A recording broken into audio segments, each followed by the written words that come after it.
أبتصبح حقنت كادما ليتي أزنتو آمين آمين قال هيوت يسمع لنا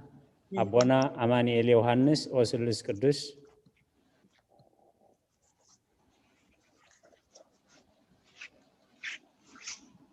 ቅዱስ እግዚአብሔር ቅዱስ ኃያል ቅዱስ ያው ዘይሞት ካብ ቅድስት ድንግል ማርያም ዝተወለደ መሐረና ቅዱስ እግዚአብሔር ቅዱስ ኃያል ቅዱስ ያው ዘይሞት ኣብ ዮርዳኖስ ተጠመቀ ኣብ ልዕሊ ዕፀ መስቀል ምእንታና ዝተሰቀለ መሐረና ቅዱስ እግዚአብሔር ቅዱስ ኃያል ቅዱስ ያው ዘይሞት ኣብ ሳልሳይ መዓልቲ ካብ ሞታት ዝተንሰአ ብምስጋና ናብ ሰማያት ዝዓረገ ኣብ የማን أبو استقامت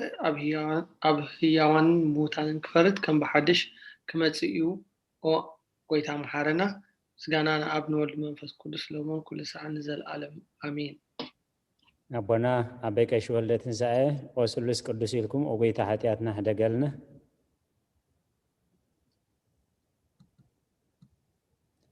ميتال لهم أبونا وثالوث ቅዱስ መሐረና وثالوث ቅዱስ መሐረና وثالوث ቅዱስ መሐረና أقويتا حتياتنا حدا قالنا أقويتا بدلنا يصبصبلنا أقويتا أبسانا يقربلنا أقويتا نهزب خاب صحيح مم أنت تقدس مكايلكا فوسهم أقويتا نتم زماتو أبوتاتنا نديتاتنا نحواتنا نحاتنا كأنا بسما عرف أو كاب حتيات نصخون كأقويتا محرنا أو كاب كل أقويتا ردعنا لما أنا أتقبلنا كبرن مسكانا بسما عرقن قدسنا نعخاي قبا أقويتا محرنا أقويتا محرنا أقويتا بارخنا أقويتا بقعات قبرنا بمسكانا خمزيلنا خمسلي أب سمايات تنبر ربنا سمكاي قدس من قصة تمسا فغاركا خمتا أب سماي كومدما أمدريخون علات انجرانا لو مهابنا نحنا نزودلنا بدلهم كم دحدقنا لهم بدلنا نعوسانا دقلنا